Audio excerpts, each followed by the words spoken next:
nishimira. Abera bo mu isi, abantu bagaragaza kwera kw'Imana, nibo fura Imana yishimira bonyine. Kaze nshuti zabwira STV, Imana ibaha umugisha mwinshi muri nshuti nziza. Arabampamagara, arabanyandikira, arabansura, mwese ndabakunda. Yesu mwiza abaha umugisha. Nkunda kuvuga ko Yesu ari we mwiza kubera ko ni byose kumufite, nta kintu na kimwe abura. Imana ibaha umugisha mwinshi, mbahaye ikaze mu ijambo ry'Imana, mukomeze mufashwe. Muraho neza, Mwami Yesu abane namwe kandi abishimire. Nabonye abantu bakunda kumva ijambo ry'Imana cyangwa icyo umuntu asuhuje avuga ataba benshi cyane, ariko nabona umugisha kubera ko hari abantu benshi bakunda umuziki n'indirimbo, kandi nabyo ni byiza, ariko mujye muvanga indyo y'imvange n'iryoha cyane. Imana ibaha umugisha mwinshi, ndabasuje mu izina rya Yesu. Abari hirya, abari hafi n'abari kure, Mwami Yesu abane namwe. Nitwa Bwira Yesu, nzahora mbibwira cyane kuko ari n'ababa baje ako kanya batari bamenya uwo bari kuganira, ariko amazina yanjye nitwa Bwira Yesu Betsheba, ndi umubyeyi ufite umugabo n'abana 4. Yesu mwiza udakiranirwa, bampera umugisha. Mwami w'amahoro abaha umugisha. Hanyuma rero hari ijambo ufite riri gufasha ubugingo bwanjye, kandi icyo umuntu afite nicyo afashisha abandi. Icyo ufite burya nicyo uha abandi, kuko icyo udafite ntiwagitanga cyane rwose. Icyo bagusanganye nicyo ubaha. Noneho rero nanjye ndi kumva ijambo ry'Imana rifashije, ndumva nifuza kuribafashisha, namwe mugubwe neza. Yesu abaha umugisha. Mwami Yesu turagushimiye, ijambo tugiye kuvuga riturukuru rwose kandi riraboneye. Turasabye kugira ngo rikore icyo wagambiriye ko rikora, kandi umwuka wera riherekeze mu izina ryiza rya Yesu, amen. Murakoze cyane. Dusome Zaburi igice cya 16 umurongo wa 2. Hari ijambo ryiza ryambwiye ngo, nabwiye Uwiteka nti, ni wowe Mwami wanjye, nta mugisha mfite utari wowe, amen. Ku murongo wa 3 turavuga ngo, abera bo mu isi nibo mfura nishimira bonyine. Imana yacu ishimwe cyane. Umwanditsi wa Zaburi, iri Zaburi ya Dawidi yaranditse, aravuga ngo, Uwiteka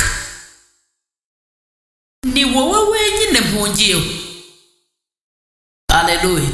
Kandi aravuga ngo nta mugisha mfite utari wowe. Hari abantu benshi rero bakomora imigisha wenda mu bisekuru by'aho bavuka, ariko twebwe umugisha dukomora ku Mana ni umugisha uhana. Nubwo tuwuhuriramo rimwe na rimwe, uwuhuriramo n'amakuba n'akaga, ariko ni umugisha urindwa n'icyo Imana yawuvuzeho, yari Imana yawuzanye.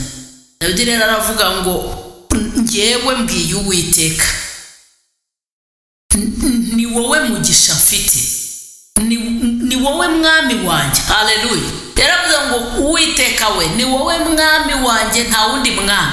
Izindi mana zigira amaso ntizireba, zikagira amatwi ntizumva, cyane cyane ko bari bafitanye amateka n'Imana. Yatekerezaga Imana yamukuye mu ishyamba ikamwimika akaba umwami muri za nzira zitoroshye yanyuzemo, ariko ukuboko kwiza kw'Imana kugakomeza kumuhagararaho. Nawe rero aricara, arahamya, aravuga ngo Uwiteka we ni wowe Mwami wanjye, amen. Aravuga ngo kandi nta wundi mugisha mfite utari wowe. Mugisha wanjye ni wowe, ni wowe wandinze ndi mu ishyamba, ni wowe wandinze ndwana n'idubu n'intare, ni wowe wandinze imbere ya Goliyati, ni wowe wandinze amacumu ya Sawuli, haleluya. Aricara aravuga ngo nta wundi mugisha mfite utari wowe. Mbese umugisha wanjye, ibyo ntunze no kubahwa kwanjye njyewe Dawidi, nta wundi mugisha mbikomoraho, nta bundi buhanga bikomoka kuri wowe. Aravuga ngo Uwiteka we ni wowe Mwami wanjye. Arabihamya kugira ngo natwe abazaba bariho uyu munsi tuzamenye guhamya kwa Dawidi, kandi natwe dukwiye kubihamya. Ngo nanjye nje nkabwira Yesu mvuga ngo Uwiteka we ni we Mwami wanjye, nta wundi mugisha mfite utari wowe. Abana mfite ni wowe wabamaye, urugo mfite ni wowe warwubatse, ibyo ntunze nanjye ubwanjye ni by'uwo mucunguzi, haleluya, kandi mbikomora kuri wowe. Yo hari umuririmbyi wayiririmbye neza aravuga ngo nta wundi mugisha mfite utari wowe, kuva nkivuka ni wowe naragijwe, uhereye igihe nabaga mu nda ya mama, kuri wowe gusa niho mbonera ibyiza, kuri wowe Mana niho mbonera ibyiza. Umwanditsi yaraneze aravuga ngo mwami kuri wowe niho nuburiye amaso, mbe gutabarwa kwanjye kwavaye ku Uwiteka honyine niho guturuka, kandi ku Mana yaremye ijuru n'isi. Imana ihimbazwe. Hari abantu bari bugendane nanjye babizi neza ko Uwiteka ari we mwami wabo, kandi ko ari we mugisha bafite. Umugisha dufite ni Kristo, umugisha dufite ni ukuba twaramenye Kristo. Imana ihimbazwe. Dawidi rero aricara aravuga ati ngewe nabwiye Uwiteka nti ni wowe mwami wanjye, ntugatekereze ko hari ahandi nzajya, ntugatekereze ko hari undi nzabwira ibyanjye. Dawidi aravuga ati umva ni wowe mwami wanjye, kuko nabo nabibwira ntibanabyumva, ariko wowe Uwiteka we uri umwami wanjye iteka. Iyo nkubwiye uranyumva, iyo mpuye n'amakuba n'akaga urantabara, iyo nshumuye urambabarira, ni wowe mwami wanjye. Haleluya. Mwami Yesu abaho umugisha. Umurongo wa 3 aravuga ngo abera bo mu isi nibo mfura Imana yishimira bonyine.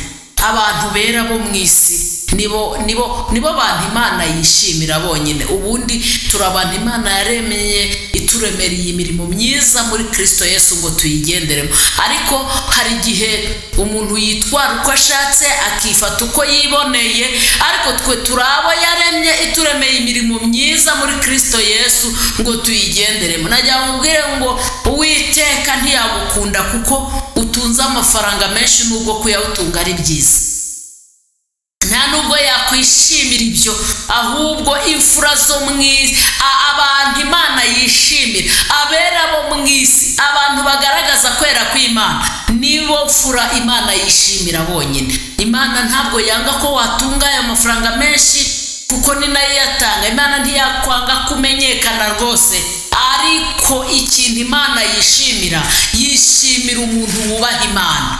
Ujye wubaha Imana, kubaha Imana birayinezeza. Hari umuririmbyi yiririmbye aravuga ngo kubaha Imana birayinezeza, kubaha Imana birayinezeza.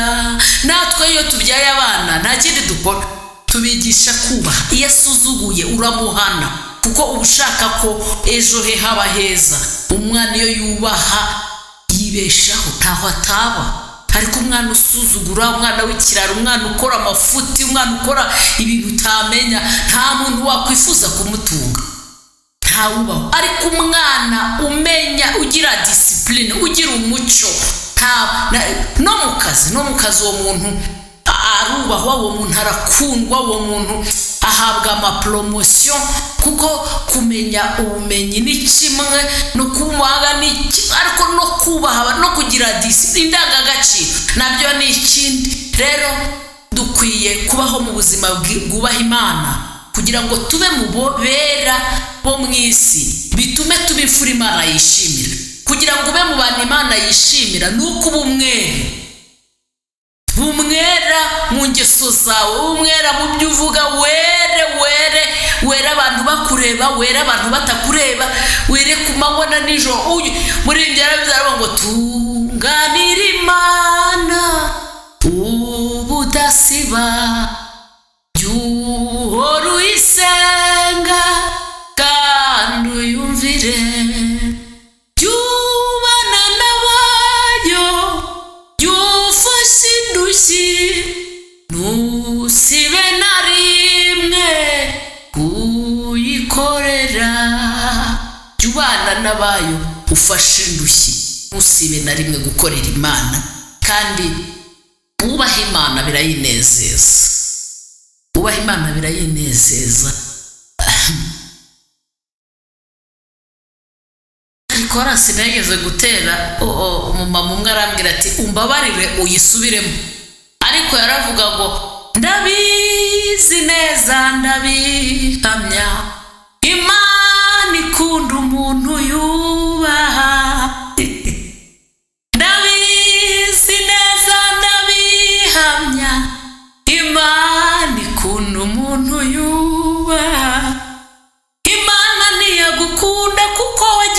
izina rikamenyekana mu mahanga. Oya, Imana ntiyagukunda kubera ko wize ukaminuza, ndakurahiye nubwo kwiga ari umugisha. Imana ntiyagukundira kutunza amafaranga abaja n'abagaragu, ndakurahiye nubwo kuyatunga ari byiza, ahubwo Imana ikunda umuntu yubaha. Ndabizi neza ndabihamya, Imana ikunda umuntu yubaha. Imana ikunda umuntu yubaha, kandi nawe tutabeshyanye, nawe ukunda umuntu ukubaha. Ntabwo biba wese ukunda umuntu ugusuzugura, kirazira. Umuntu ugusuzugura ntabwo wamukunda. Rero abera bo mu isi nibo mfura Imana yishimira bonyine. Niba ushaka kwishimirwa n'Imana, gerageza ubifura were. Niba ushaka kubifura y'Imana, niba ushaka kwishimirwa n'Imana, gerageza were mu ngeso zawe. Yego, tunganira Imana. Nubwo hari umuririmbyi wavuze ngo gerageza uko nshoboye kwibuza inama mbijya, nyamara njya mbyibonaho. Jyumboneza. Ndabizi neza ko Imana ibizi ko tukiri mu isi, dufashe igihe kinini mu ntambara turwana n'isi na Satani, ariko kandi jya ugerageza gutunganira Imana, umwere mu ngeso zawe, bizatuma Imana ikwishimira. Abera bo mu isi nibo mfura Imana yishimira bonyine. Ntukajye wikoma mu gatuza ngo kubera ko nageze aha meze n'inya Imana iranyisha. Ibyo ntabwo bikanga Imana. Oya, ahubwo Imana itangazwa no kubona uri mu isi. Yavuze ngo wasi we ubonye ishyano kuko Satani akumanukiye, ikabona uri mubera, ikabona uri imfura yishimiye. Haranira kuba umwere wo mu isi, kandi wige kubana n'abantu bose amahoro. Wikwifuriza abantu ibibi, kubera ko icyo umuntu abiba ari cyo asarura. Nzajya mbibabwira buri munsi, inshuti zanjye zo zimaze kubimenya. Umuntu ikintu abiba nicyo asarura. Niba ushaka amahoro, biba amahoro, uzasarura amahoro. Niba ushaka amahane, urayabiba kandi uzayasarura, kuko icyo umuntu abibye nicyo asarura. Kandi mbabwiza ukuri, nta mahoro y'umunyabyaha, niko Uwiteka avuga. Mushatse mwareka tugatunganira Imana, tukabwira Imana ikadushoboza, kubera ko dushobozwa byose na Kristo uduha imbaraga. Rero Kristo aduha imbaraga zo gutunganira Imana, hanyuma tube abera bo mu isi, bitume duhinduka imfura Imana yishimira. Zikwishimirwa n'Imana. Umuntu akwishimira uyu munsi, yewe ejo akaguhaga, ntaba akikwishimira, kubera ko n'umuntu nyine niko abantu duteye. Ugira utya uyu munsi akakwishimira, ejo ntakwishimire. Ndetse iyo atakwishimiye,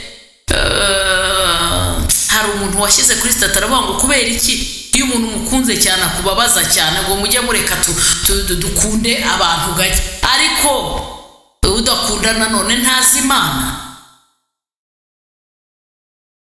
Ni wowe mwami wanjye.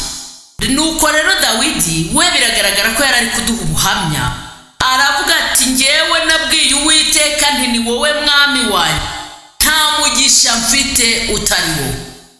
Nuko bimeze nanjye, nta mugisha mfite utari Uwiteka, kandi namwe nta wundi mugisha mufite utari Uwiteka, kuko hari ibintu Uwiteka atanga isi idatanga.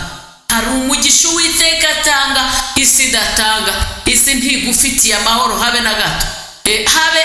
Nta mahoro yo mu isi keretse ku muntu wamenye Yesu. Niho umuririmbyi yaririmbye aravuga ngo no mu byago nzaririmba ndamahoro. Abantu baba muri Kristo Yesu nibo baba amahoro. Abandi bo rwose ibintu byaracanganye, nta handi hasigaye ubuzima, ni muri Kristo Yesu. Muri ibyo bivuze neza aravuga ngo dore ubuzima ni ukuba muri Yesu. Dawidi rero atanga ubuhamya aravuga ngo jyewe Dawidi nabwiye Uwiteka nti ni wowe mwami wanjye, nta mugisha mfite utari wowe. Reka nunge mu rya Dawidi mvuge ngo nanjye bwira Yesu Betsheba, nabwiye Uwiteka nti ni wowe mwami wanjye, nta mugisha mfite utari wowe. Kuba narabonye umugabo ni wowe wabikoze, kuba narabonye abana ni wowe wabikoze, uko mbayeho kugeza uyu munsi ni wowe wabikoze, nta mugisha mfite utari wowe.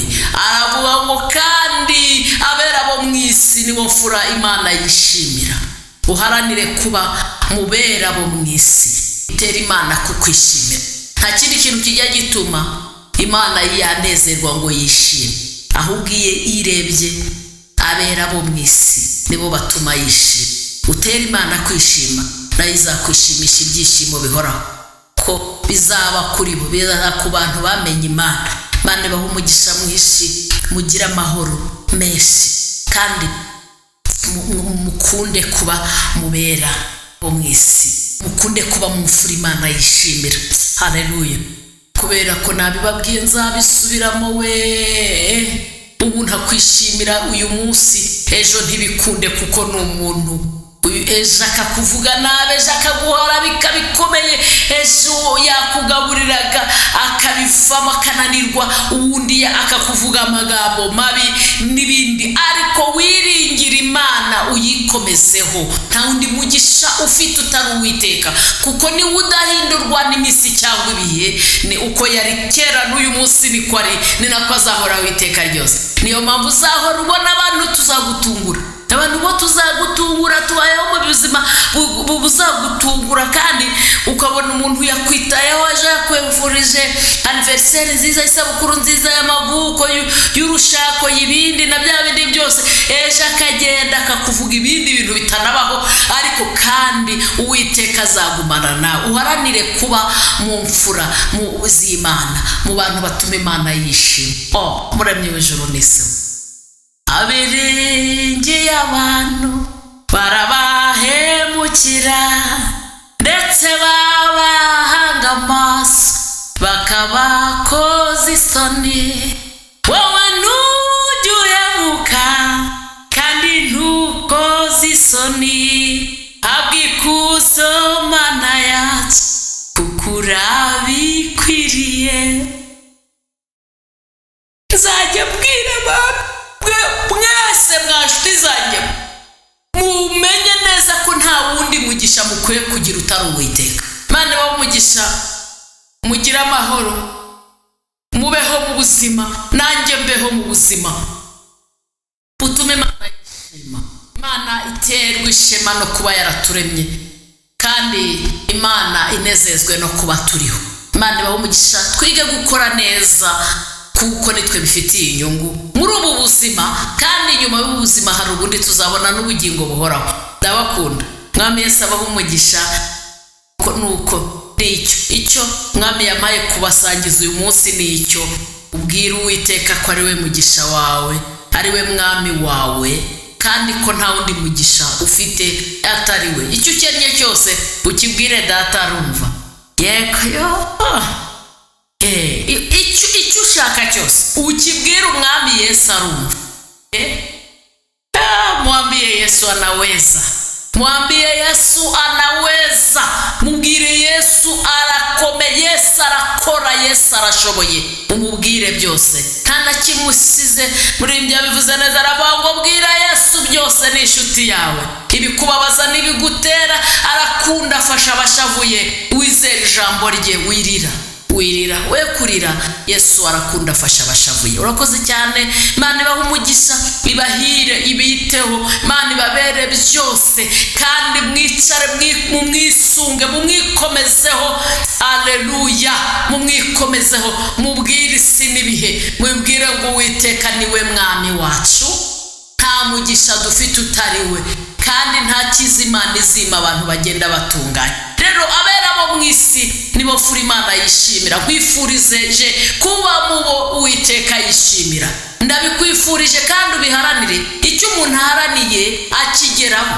Uzarebe iyo umwana avuze ngo nzaba muganga, yanga byakunda arabiharanira akabigeraho. arabiharanira akabigeraho. Tuvuze ngo nzaba pilote njye ntwara indege, uko byagenda kose abigeraho, kubera ko icyo ushatse uragishobora, uragikora hamwe n'amaboko y'Imana. Shaka uko wamenya ibyo umwami ashima, kugira ngo ube mubera bo mu isi, ube mu mfura Imana yishimira. Abera bo mu isi nibo mfura zonyine Imana yo yishimira, nibo bonyine. Ntugire ngo yashyizeho abandi ngo cyangwa se ngo nibo bonyine. Bibiliya yatubwiye mu gitabo cya Zaburi ibice 16 ku murongo wa 3, aravuga ngo abera bo mu isi nibo mfura nishimira bonyine. Ni Imana yabivuze, ntabwo ari ibyo bivuze, ariko abera bo mu isi nibo mfura Imana yishimira bonyine. Haranira kuba mubera bo mu isi, Imana ikwishimira. Mugire amahoro kandi mugire umugisha mu izina ryiza rya Yesu umwami wacu, amen.